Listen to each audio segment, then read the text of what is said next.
Oh shoot.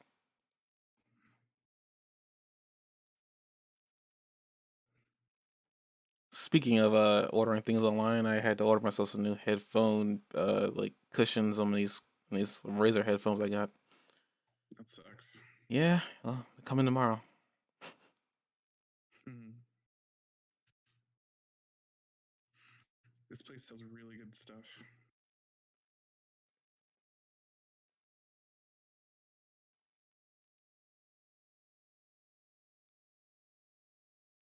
So you're 51 degrees tomorrow. Yeah, kidding me. Isn't that awesome, kind of? Well, I mean, it's scary, but it's also slightly awesome.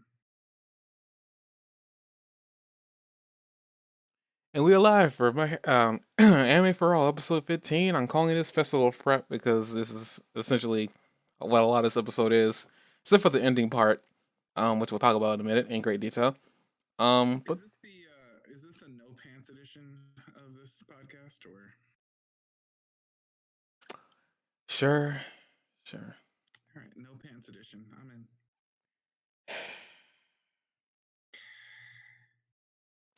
But this episode is I guess a like just more prep for the festival. We get a chance to see more of like the our character faithfuls in terms of like 1A. We also get a chance to see a little bit more gentle criminal and his faithful companion La Brava. Um, we have yet to get her age, but I already spoiled that already last week. So yeah, so we already know she's not a little kid.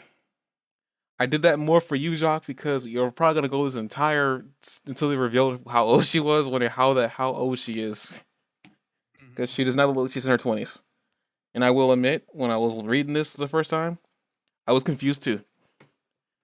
Something does happen, and you do get how old she actually is, but it's really weird. But the very big, well, speaking of that, I guess we can start this episode. We can start this review off with we start back off on YouTube, and apparently I'm gonna click on that YouTube. We start back on YouTube, and we see La Brava is well, it's not La Brava, but it's I guess General Criminal. Like he's online talking about how what he's doing is more for exposing the real bad guys in the world, but he's being a villain. Um, Mhm. it's his motivations are really weird. And I kind of want to get your opinion on this guy because, like I said before, I think you're gonna like him. Um, right off the bat, what do you have to say about this guy from what they've already stated outright about him? He's pretty solidly silly. Is that a good thing or a bad thing? I mean, it's fine. It's just a little bit of like lightheartedness, I think. But he seems like I don't know. He doesn't seem to bother me at all. He's just kind of like, you know. I guess I don't know what that was. I'm, I'm giving you a hard time. I think he's just like very hoity-toity and full of himself, and obviously a slob because like his actions definitely contradict like his high like mindedness. Like they can't get any videos up. Their videos keep getting removed from fake YouTube. He pours his tea and he talks about how much style he's using when he pours his tea, and then he spills it all over himself, and that doesn't get him down. And you know what I mean? He's just a giant hot mess disaster that doesn't even see what a hot mess he is, and found a fangirl that like thinks he's just as great as he thinks he is. And it's just all like a bunch of silliness, which I think is probably not bad right now because we went through such serious stuff before that I think it's nice to have a little bit of a break. I think that my only issue with this is kind of the like, in Dragon Ball Z when they go from the Cell Saga to the Great Saiyaman Saga. No, that didn't happen. That didn't happen. That didn't happen. For anybody who doesn't know, I hate the Great Sandman Saga. That didn't happen. That didn't happen. You That told didn't me that happen. something That okay. didn't Okay, happen, okay. Jock. Oh my That god, didn't happen. I had no idea you were gonna be this triggered. Mega triggered. Of course I'm triggered. I hate that saga. And everybody hates it. It's not just me. I hate it because Gohan's my favorite character and they really ruined him. But people don't like that saga. Actually, people don't like the Boo Saga, period. But still, people do not like the Great Saiyaman Saga the most. But one of the things that really stinks about it is that you had like this super epic, ultra serious like Cell Saga with everything being really, really intense, and then you go from that to absolute silliness. And I think as long as this doesn't go for too long, I think it's great. But if it goes for too long, I think it could be too much silly after too much serious because like the last saga was really, really dark. So this one is like crazy light compared to the last one where everybody like they were killing people and you know what I mean? There were two warring factions of the enemy, and it was just very dark, and Deku wasn't there, and the people you loved weren't there. And now it's like back to like only the people you love are there. And Deku's not like Deku's right at the forefront again, and well, at least slightly at the forefront. He's still sort of off to the side, to be completely honest with you. And some of the minor characters are in the forefront, and that's all great. But it's almost like the pendulum swung really heavy in the other direction too.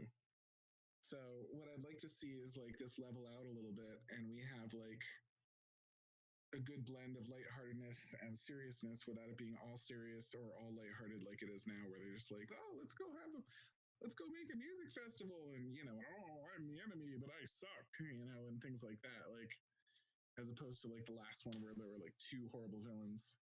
I This think the other slight criticism I have of this is that this season now officially really feels to me like it's not going anywhere. Like we've gotten rid of the villain. We're in a completely new arc now. The arc doesn't feel connected to the other one at all. So there's this like kind of like abrupt change of pace. And again, like my criticisms at the end of the last one where it was really dark and serious and like I missed the other characters and I missed some of the lighthearted moments and things like that. But it's all that now. It's like they heard me loud and clear. Now it's all that. And that's not ideal either because I do like serious moments. Here's the thing: they're only animating from the creators' manga. This has already happened. They're already way past this point. But what I wanted to say was that I think you'd be pleasantly surprised with this arc, because uh the parts that I remember very vividly aren't actually the festival. There are things that actually happen, and Deku is in a major way a part of it, and they kind of already explored a little bit in this episode. But without going further than that, what I wanted to say was like I think, like I said before, when I said I think I like General Criminal, since you liked Compressed Man, and I don't really, and I didn't view Compressed Man as highly as you did, and I still don't really view him that high.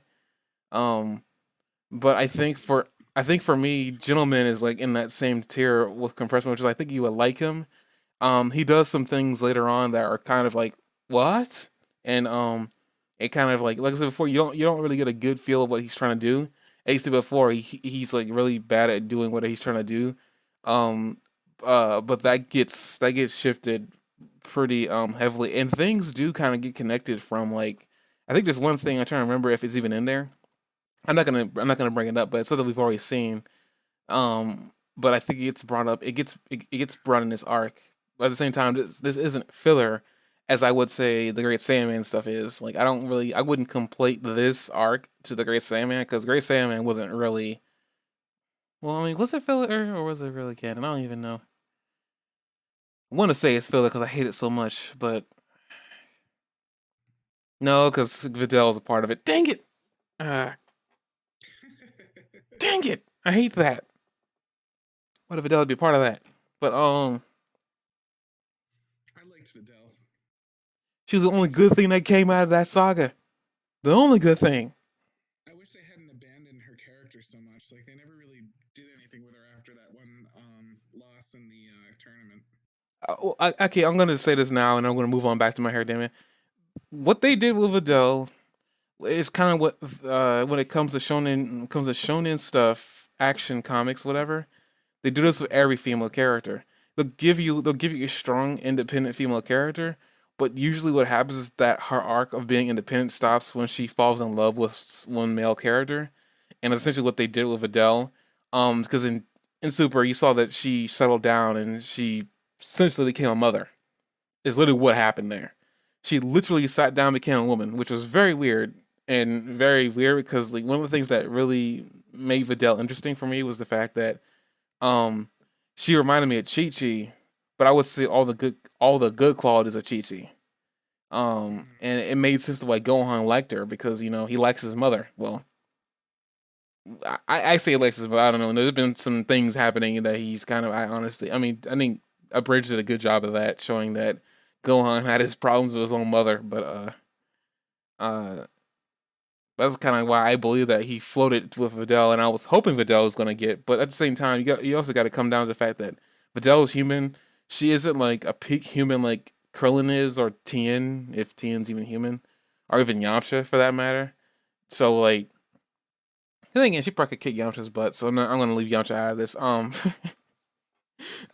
Like Tien and Krillin, she isn't like a peak human like those two are. So Mm-hmm. at the end of the day, I couldn't see her fighting an alien.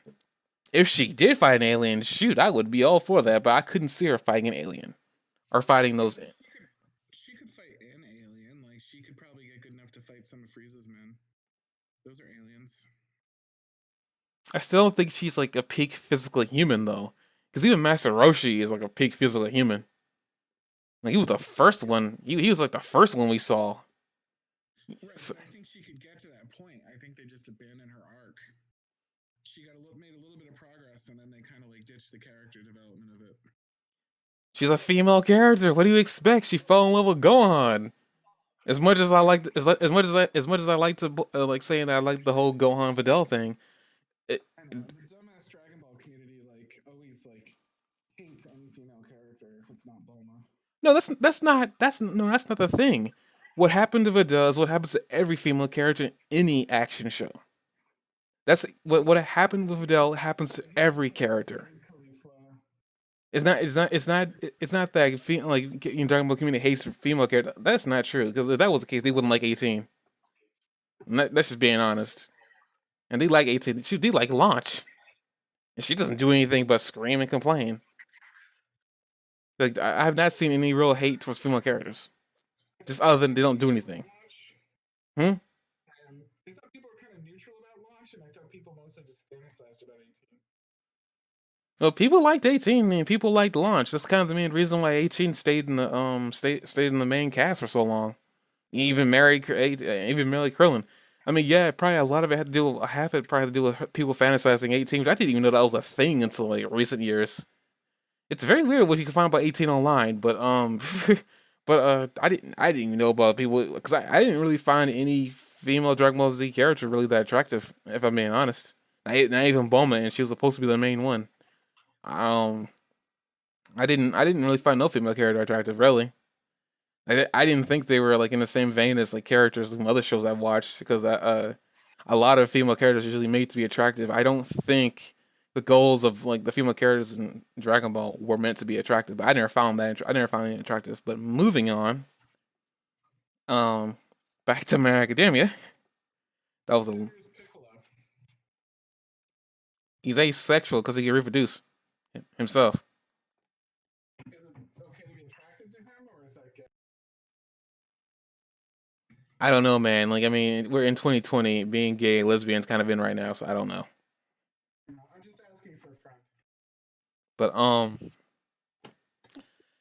uh, I just lost my train of thought there. Thank you for that. But let's see. Back to My Academia. You talked about General and La Brava. Like I said before, I think you'll be pleasantly surprised. I might eat those words later, but I think you'll be pleasantly surprised. Because I didn't think he was gonna be that important for anything at all. But he's actually a really interesting character, and I like what happens to him at the end of it. So I guess that's something to look forward to. So what? I believe he's going to successfully sneak in and everything. Like, I don't think he's not going to succeed, but like, it wouldn't even be the first time someone snuck in. I know, but what his idea is the fact nobody thinks that highly of him. You saw all the comments. They said he's not even sliced bread. He's like the yeast that they make the bread with. No, maybe like more like the seeds they plant in the ground. Yeah, he's gotten a bad rap. So essentially, if somebody that bad if someone that bad at being a villain can get into UA, like shoot, like that would pump up his like ratings. Period. Because I think it's all he's really doing is just for YouTube views. But not much about him. We do know that his next plan is to sneak into UA. So we don't. There's not much left to talk about for him. I guess we can move Don't on. forget to like, comment, and surprise, and subscribe, everybody. By the way. If anybody watches on YouTube anymore, people watch more on BitChute. I get more views on there. I literally get a constant 30 to 50 views on BitChute. Like That's because you're a legitimate badass. I'm not that good. I'm not that great. But moving on to the second part of this episode, which is essentially the major part of this episode, which is the preparation for the festival, and we see that as they're preparing, Kyoko Jiro is like working on putting this together. Um, Essentially, I think the major crux of this one is Bakugo is walking, I guess through the courtyard of the school, and he hears the other students, the one specifically of the other classes, and he overhears them saying that they don't like the hero course, and they blame them for everything that happened to them. Which some of them, I guess, kind of have the right to be mad. I don't know how many of them deserve that, but we kind of hear that they blame UA, they blame the hero course for all the bad things that are happening. People getting hurt, people getting kidnapped, and they don't think the concert is really in good faith. It's just more to make them feel better. Um, I guess I could see that. Not 100%. Um, I think some of the characters aren't like I guess aren't thinking because I think some of them just don't like the hero course. Period. Mm-hmm. And anybody that's been on Twitter or Facebook centers, no matter what you do, What people always happened? find a way to be miserable. What happened? I said anybody that spent even a few minutes on like either Facebook or YouTube or Twitter are going to know that people are going to find a problem with everything. So there's always going to be someone that doesn't like you no matter what you do. I guess it's a just segue into what we were talking about. um, No, that was a segue into like you were talking about. I'm sorry, you were talking about the people that didn't like you out, right? yeah, I understand. I mean, it's an interesting segue to bring into that, but Okay. yeah, they don't got the other courses don't like them. They don't have good faith. So Right, as they but were like think about the reason I'm saying that is because they're complaining about we're going to throw a concert for everybody, and they're like, concert, and that's just kind of like I don't know, it's dickish behavior, but like that's what I've come to expect from people. Like no matter what, like you do, there's going to be someone that has a problem with you, and that's their situation right now too. Like they're throwing a concert, it should be great. Everybody should think it's wonderful, but at the end of the day, people are always going to find a problem with what you do, no matter what it is. yeah, I mean that's true. But what in the world, Costco? Okay, whatever. But attention span is as small as a goldfish. But essentially to bring this into the fold here, essentially Kyoko is like dealing out roles, giving people certain instruments to play, stuff like that.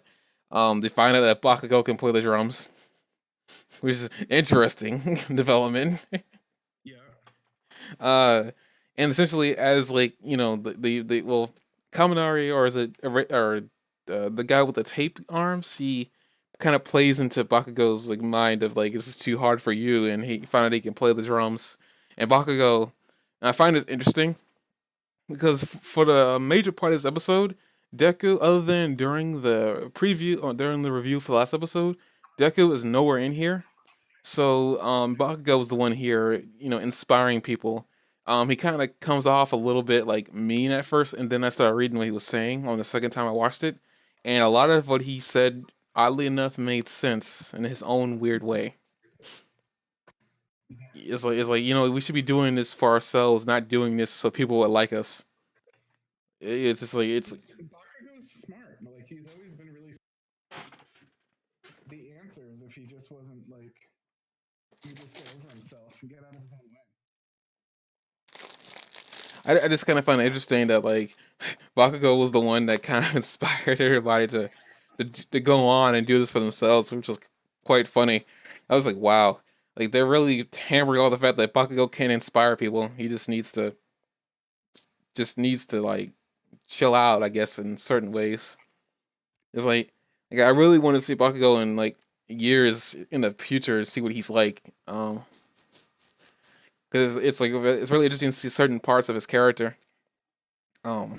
but this is also I remember back we were talking about shipping and pairings. And I was pairing Kyoko with him. This is like one of the main reasons. Like they didn't really interact here too much, but I like the chemistry and the fact that Bakugo could play drums. Since Hmm. for her music is a thing, and he can play and he's really good. Okay, this is kind of what I started seeing the whole Bakugo and her being paired together on the internet because people apparently really like that pairing.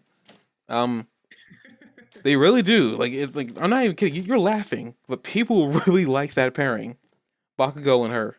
And I go say Hmm. I can see it. Um, they don't interact that much here, but I feel like she. You might feel different, but I know how you said that you thought Hasumi could handle Bakugo a little more. I still think that she could still handle Bakugo's attitude. Yeah, in my opinion, I think she could still handle it. It's not like he's not like he's uncontrollable like he used to be. So Hmm. it's just one of the things.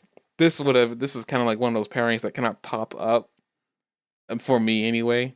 Like this kind of popped up around the same time the when I started pairing Kirishima and Acid Chick together. But moving on. Uh, yeah, the um I think it's pretty much it for that second portion of this episode, which then they get everybody together. Bakugo, Sue, Uraraka, and Kirishima do come back in time to be part of the discussion. And it looks like I think Uraraka, Sue, and Uraraka, Sue, and Deku are a part of the dance team. And I think Kirishima is a part of the sound effect, the effects team. I think. Um, because Bakugo Everybody never. had a really good role though. That was kind of cool. Yeah, I mean everybody who had a role kind of made sense.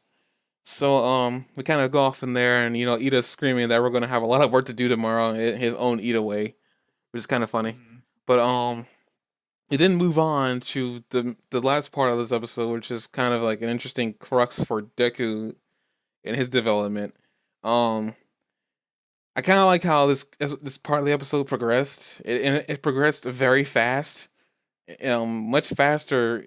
I guess for in my opinion for Deku, because it's like it usually takes Deku a little bit of time to figure something out. Like how he figured out he probably should start kicking. But he pretty much pulls All Might aside. He tells the All Might what they're gonna do, and then All Might's wondering why he pull him aside. They rarely talk like this anymore. Just the two of them. Um, and Deku just pretty much brings up his concern. He can't use 100% of his power, and whenever he forces himself to use 20%, he still hurts himself. He can't really move that well. Um, and he couldn't do anything unless he had Eerie on his back. Reversing a lot of damage he was doing to himself. And essentially, it just kind of evolves into a conversation of like, All Might bringing up that Deku should probably focus on long range attacks. But Deku's like, I can't do that. I can't even use 20% of my power while my body creaking. Um, Essentially, All Might at this point does something uncharacteristically teacher like and brings Deku out for a little bit of training, showing him that there is a way he can fight with 20% of his power and it won't hurt him that much. Hmm. And pretty much goes through, I guess, like what with Deku's development and using All for One, going from using all his power in one arm, using all his power in one part of his hand, using 5%, then progressing that 5% to 8%. Then there was another part. Well, actually, before using 5% to 8%, he was controlling using 5% of his power to go out his entire body. I think there's another part or something like that. So he was getting at that Deku should be able to use wind pressure, and he was telling Deku to essentially go 20%, don't worry about the consequences right now, and didn't just kick. And essentially, Deku discovers, which is even weirder to me. But I guess maybe it makes sense that he didn't discover that he could do this. But he essentially realized he could kick wind pressure, kind of like how All Might does whenever he punches. But it isn't on the scale of like weather changing.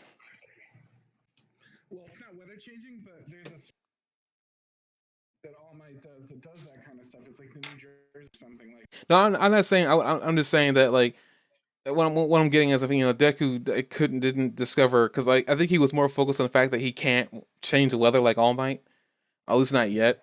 But All Might was getting at the fact that Deku has the ability to kick wind pressure, and he pretty much he went further on saying that he intended to teach Deku this when he had managed to make up to 15%. Um, and he kind of thought Deku was going to discover this at some point, and if he hadn't, he was going to tell him that he could do this. But essentially, he kind of just tells Deku that there's two steps that he can put together and allows him to essentially send air pressure like at he can first do a long range attack, and Deku Prince had this long range attack the entire time. Um, just to think about that too, he could have done this long range attack. He did his long range attack when he was fighting Todoroki, so it's kind of weird that I guess he didn't think to do this again, but I guess at a more controlled rate. I don't know. Um, I can nitpick. That's a little plot holy to me. I mean, I could nitpick. I could nitpick that all I want, but I mean, it's cool that he's at least finally able to do long range attacks. I mean, he's still learning. Um, so he's still learning, like, cause like he said, he needs to learn how to find control this, so he doesn't break his fingers. But yeah, I do like to say he did this when he was fighting Todoroki. Just that he broke his hands doing it. So it's kind of weird. I guess Deku. It's one of I guess it's one of the things that some people complain about. Like Deku was pretty smart, but at this point we've shown that apparently Deku isn't as smart as we thought he was. Because like simple things like that, you think would have clicked. So I don't know how I really feel about them downplaying his intelligence, but Yeah, I don't know.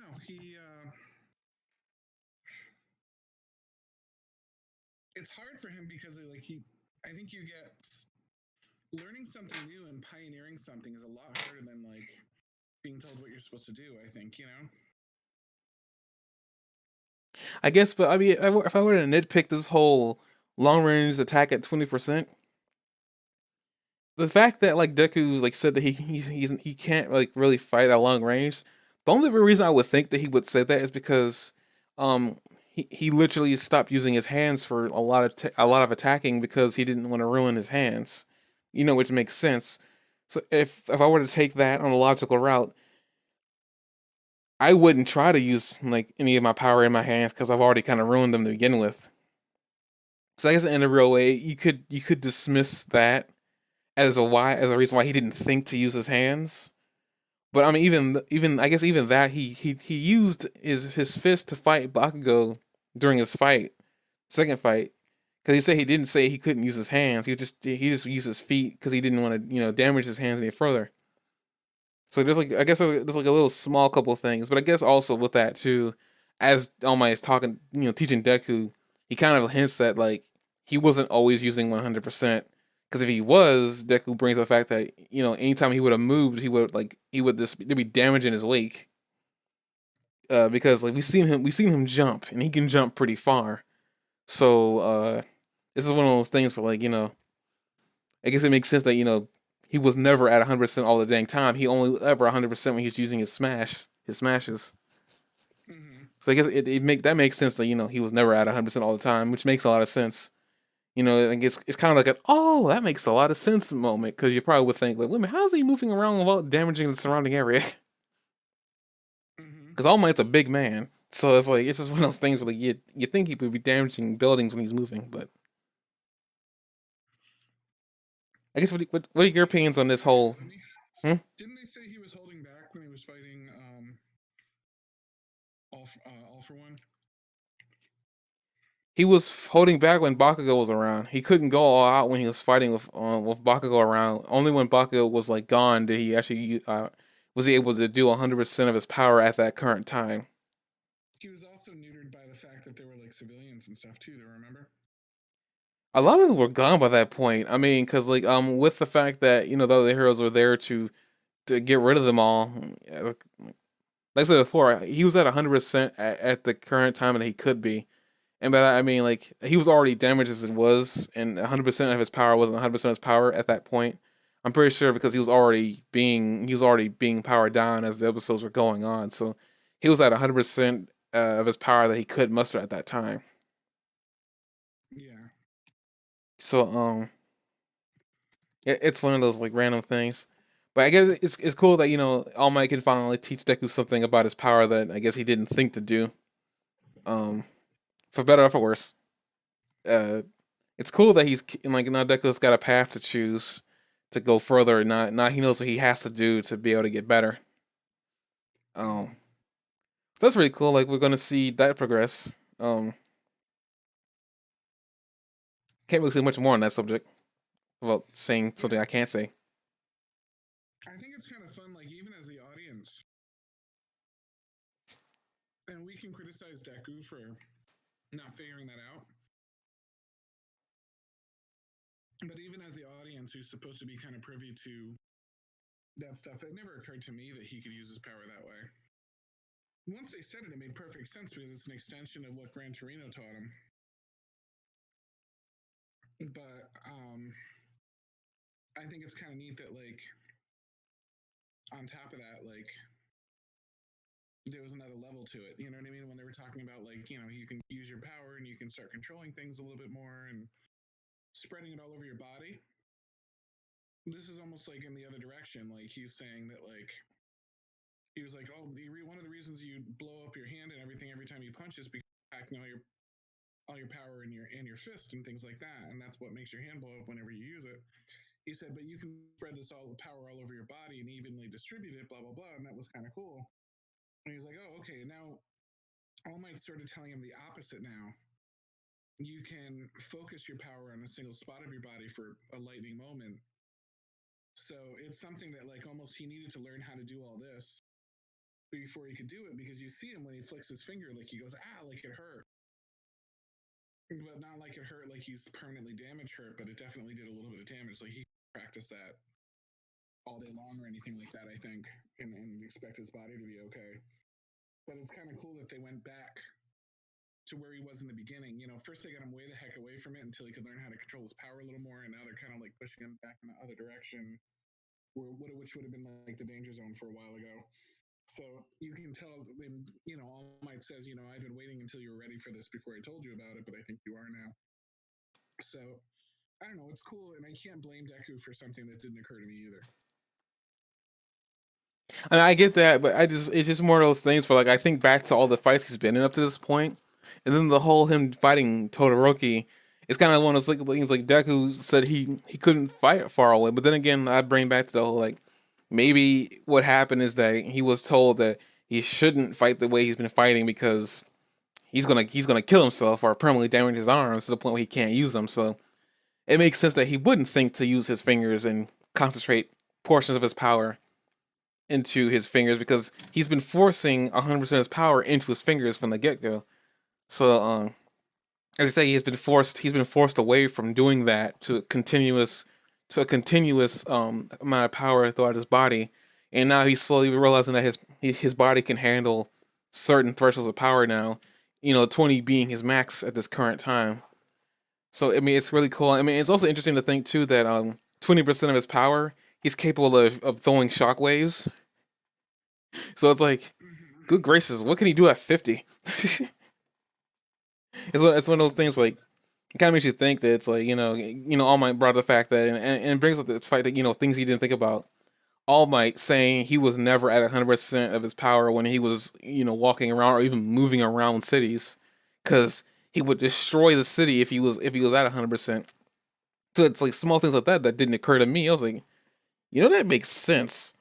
Because we see what he can do, and it'd be ridiculous to think that a man that powerful could use all his power at the same time just by walking through.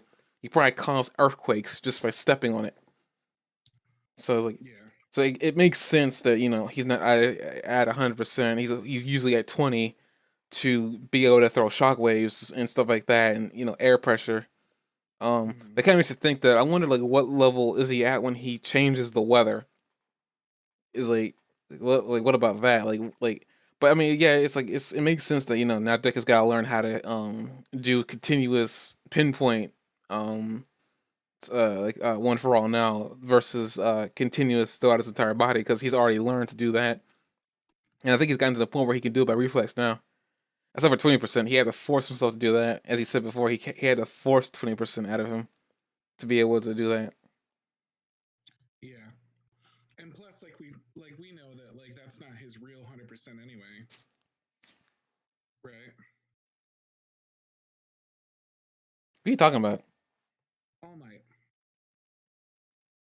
Have we ever seen a canon example of All Might's true 100%? I think in the movie, but they didn't. He didn't do a lot in the movie. Yeah, I don't think. I think he's capable of even more than anything I've ever seen. Well, I mean, All Might said in season one when he was fighting Nomu that he threw 300 he threw 300 punches on Nomu to knock him out.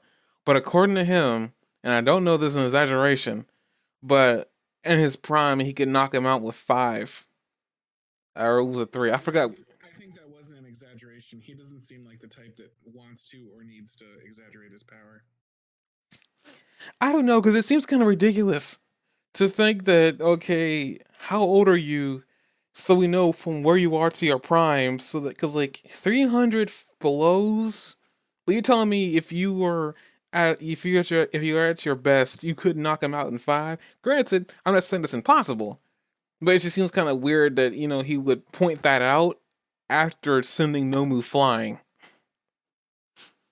It kind of makes me want to see what your prime is because I need to know for my own research how much power you were packing back when you were 25.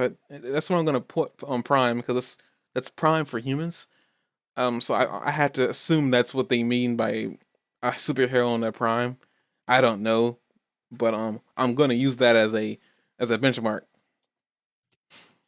So I don't know. That's the problem. We don't know how old All Might is. He's old enough to have a lot of like fans and a lot of like merchandise and stuff like that. He's been around long enough. Mm-hmm. Long enough to affect the hero world and stuff like that. So he's been around enough. But I would like put him I would put him at late 30s, early 40s.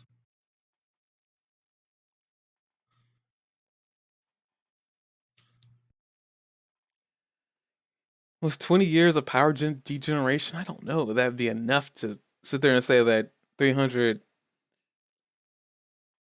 Like I don't know. Like I said, I don't know how Overone works. One for Well, all works. we know that Deku was a little boy when that fight happened, right? Yeah. And we know that that was like roughly 10ish years ago compared to where he is right now. So 10ish years ago, he was in his prime fighting. So I would put him in his usually you hit your prime peak of experience and physical ability somewhere in for something like this that's a skilled ability, you know what I mean? Like where training is a major impact. I'd say he probably puts him in his mid 20s when he had that fight. Especially because he would have needed a few years to become as famous as he was and become the symbol of peace. So I would put him in his late 20s and I would add 10 years onto that, which would make him at least his late 30s, early 40s, depending on how old he really was at that point. I guess I'm also kind of skipping over the fact that like All Might's power only went down because he got injured fatally. Well, not fatally, but he got injured enough to the point where he needed to pass on his power to keep it going. But I don't know. I mean, and this is also that fight also happened after he gave Deku one for all too. So there's also diminished power there. I know it just seems kind of weird that he specifically gave out a number. Granted, I mean he's an experienced hero, so he probably knows how much power he needs to deal out to knock somebody out. So I'm not saying that All Might's incompetent. it just seems kind of weird that like I said, I would love to see, and we're not gonna see it unless the creator wants to make a short one shot of like All Might during his hero days. But I mean, he's doing a vigilantes comic too, so I don't know like what his plan is. But like there's so much there that I kind of want to see, considering that like All Might's been saying this or that, and he's even first he's teaching. He's gotten to the point now he can teach Deku about One for All from the quirk standpoint. Because that's pretty much, I'm pretty sure that's pretty much all my most of his knowledge is. The most help he can provide Deku is learning how to use One for All. Uh, but it's very interesting to see that he's given Deku a, I guess, a goal to reach for right now, so Deku can learn this and then figure out how to push past 20%.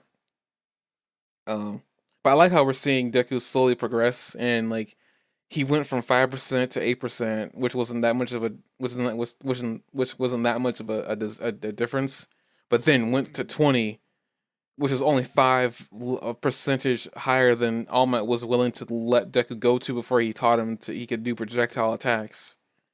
So he's already exceeded All Might's expectations at this point. Um, so it's one of those things like I wonder like what's the next jump gonna be, 30? Because it doesn't seem like he's going numerically in like even numbers or like odd numbers. He's like jumping now. He's not like, I guess, wasting too much time. Yeah, So it's like that makes interesting. sense. So it's like he's like he might jump another 20%. I don't know. He might even jump 30% because I don't know what the next jump is gonna be. Uh, but yeah, now we know he can use 20% only for a couple of seconds, which is enough time to launch a finger flick. Um, That sounds so gay. why, man? Why? You just couldn't let that go. You had to pull it back and say that's gay. Like, A finger flick. Better get away from me, or I might. what do you mean? Deku's case you want to get away from it because he might kill you with it. He literally might kill you with it. But yeah, we first this episode didn't really have much going on. We had the gentle criminal stuff, which is getting progressively more and more as we get further into into this arc. We have the preparation for like the festival, which you probably won't see. Oh, that's right. At the end of it all, we definitely did see Lemillion and Aerie, at least at the high school entrance. And Aerie's in her red dress, which is really weird because we haven't seen her in anything that colorful ever. Actually, this is the first time she gets some actual clothes. I wonder who gave that to her. Maybe Best Genius. I think Best Genius can make clothes. I think. Best Genus. Yeah, Best Genius. Do we know if Best Genus even has his like is he even conscious at this point? I think he should be. I think it's been long enough since that confrontation with like One for All, All for One. Yeah. He should be conscious and he should still be fine. I mean, all that he did was just knock him out into the ground. Lost everyone that fought everyone that fought all for one and lost has like just never returned to the screen. Like I've never seen any of them again. Well, I gotta assume they're still out there. I mean, because they didn't die.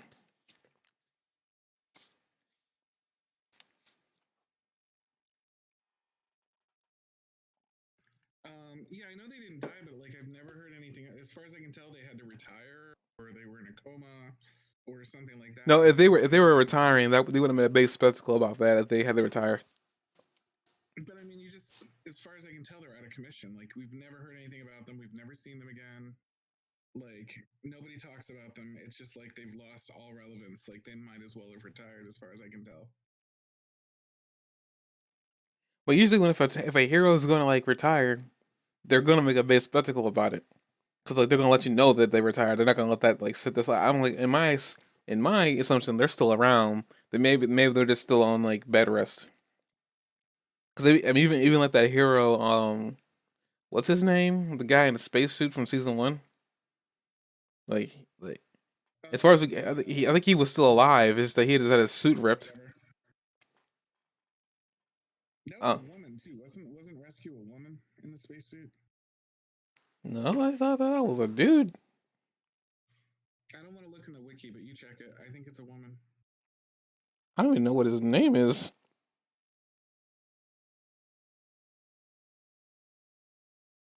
Is it nine? No,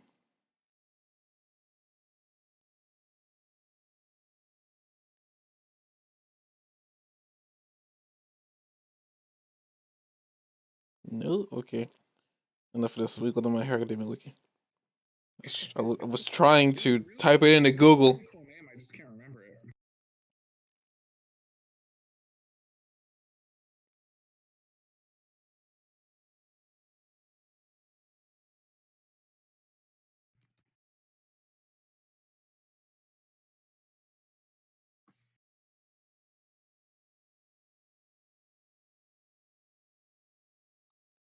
Don't care about that wiki. I'm looking for.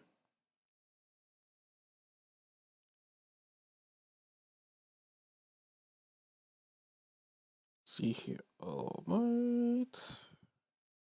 Best Genius. Cementos. Crimson Riot. Death Arms. Ectoplasm. Edge Shot. Endeavor. Eraserhead. Fat Gun. Fourth Kind. Gang Orca. Gran Torino. Gunhead. Hound Dog. Ingenium. Kamui. Midnight. Miss Joke. Mount Lady. Native. Pixie Bob. Power Loader. I'm just saying all the names that you know. Ragdoll. Recovery Girl. Rock Lock. Silky. Oh my god, this is so not worth it.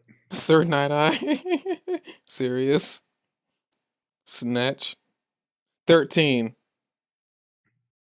Yeah, that's it. Oh, Oh, according to nice. Wiki, Cool, cool. says she's female. And she's 28. Hmm. Kind of weird that her quirk's a black hole. That makes sense. She sucks everything. But Oh my god. uh, uh, I would say I've been waiting. I would say I've been Go waiting. somewhere else. Hmm? I'm surprised you can go somewhere else with black hole, but okay. How dare you? This is a I this just is a family show. oh, like your comment was family. That's how families are made. Oh dear. Okay, but yeah, we end the episode off with Arian and Lemillion. Pretty much like Lemillion's gonna show her around this high school. Uh, Uh-huh. so it looks like they must have fast forwarded to the day that either the concert's happening or the day that they're working on getting the festival to get going. But I'm not sure what where they are on the timeline, considering that. It's like Hmm? there's not really, excuse me, there's not really anything else to do, and anything that they did in between, like what they've set up here and the concert, would be really filler. Like, because we already know what the whole conflict is, we already know what the bad guys are gonna do. There's nothing, there's like no questions left to ask, so they might as well jump to the beginning of the day and give you that little teaser, like cliffhanger, and for the next time around. Yeah, makes sense. Okay, now I got just actually watch the ending thing. I know last week I said that there was a character there that they haven't seen. I was shocked that they even showed him here. Because he's a little kid in this one. But it's during the collage of Endeavor and his family. Like there's a character like picture underneath. I believe to be it's gonna be Todoroki's mother. There's a picture of a kid underneath there. He's blindfolded. Mm-hmm. We haven't seen him yet. But like it's weird that they decided to put him here. But I guess they're just showing all the pro heroes as kids. even some of the characters, such as we saw, like I don't know why she's even there, but during one of the episodes where the girls are posing for the picture, you saw Himiko Toga in one of them, which is weird. Um, There's one snapshot where that girl that like drinks your blood. The what is her name again? Is that the, the one you're talking about, yeah, Toga? yeah, Toga. Okay, just making sure we're on the same page. Yeah, that's really weird that they have that, and then they have a whole bunch of characters we've never seen before, like the llama-looking one and stuff. Yeah, I find that really. I still don't understand. Maybe they're just doing that for fun, but it seems really weird and random that she's there. I'm like, Well, we know she infiltrated the place for the tournament, so maybe that was like a moment beforehand or something, or she's gonna infiltrate again, and they're giving you like a teaser. I don't know if she would do that again, considering that she used up all the blood she got just to do that. Well, she could just get more. I mean, it can't be that hard, right? I don't know, with Deku jumping around and Uraraka keeping a close eye on her. She's really, really talented, even though she's crazy. She's like the Harley Quinn of this universe. And like, I don't know, I wouldn't write her out for anybody. I think she's a match for literally almost anybody. I'm not saying she isn't. I mean, I'm just sitting there. I'm just she. I don't know. Like, I go back to the whole. They do more with her than they do with any other female character. The closest second is Uraraka, and probably tied with Sue. But she's the only other female character they do a lot with, and it's very disheartening considering they get so many cool characters that they could easily write stories for. Mm-hmm. But they choose her.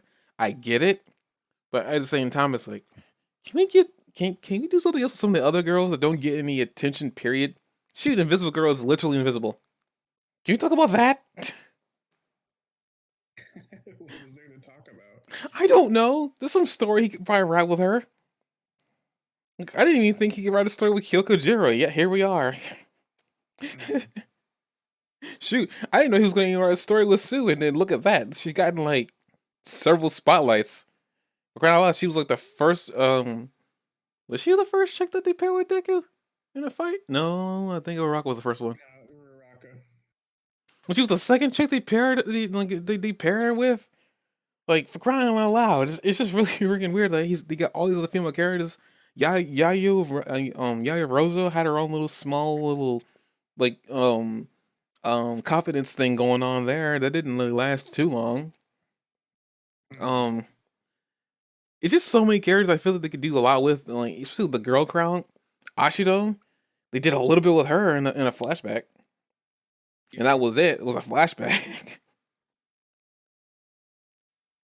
Like, especially with how much to make her stand out. You think he'd be trying to set something up for her to do something, but nope. She's just there. She's just the every girl. You know, she's just there. So I don't know. It just like, I mean, Toga's cool and everything like that, and she's done a lot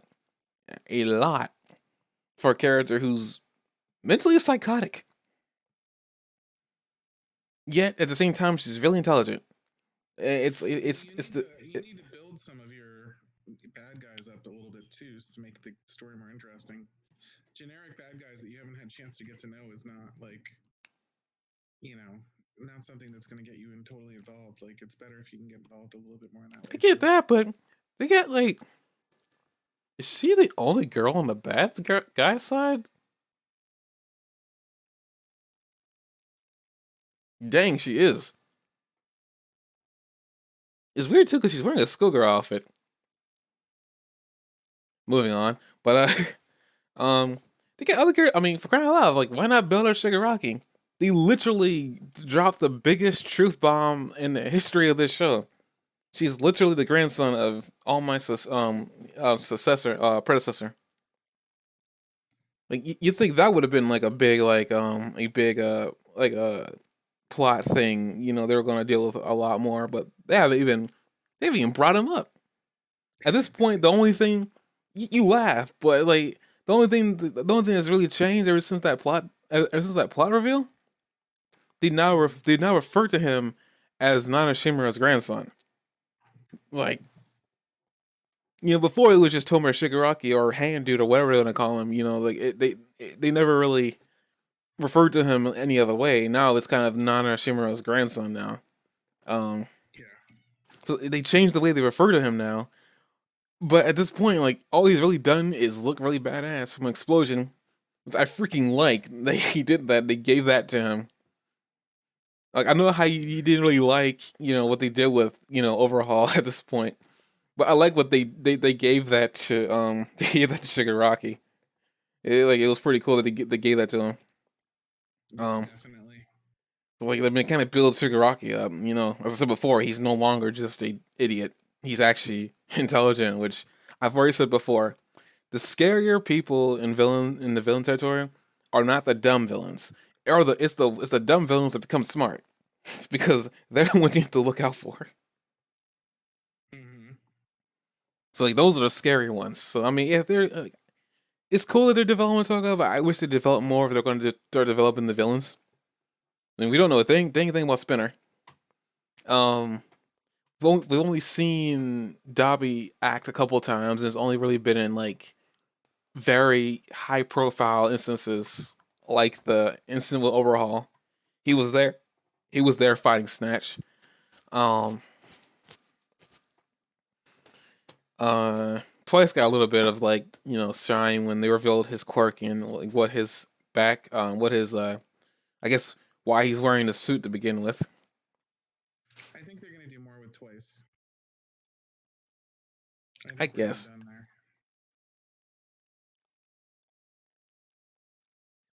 I guess I don't know. He's Uh, super fun and he gets along with Todoroki. I'm not to with Toga like way too well. Like they're too good of a team. I just don't. I see them. Um, I don't know. I see them like sticking around each other and continuing to be friends. I mean, they'll always be friends of crying out loud. That group is literally a family for crying out Yeah. loud. At this point, literally, I would equate Shigaraki to the Godfather. At this point, he's got to say, "I trust you," and that's it. And they all become weak in the knees.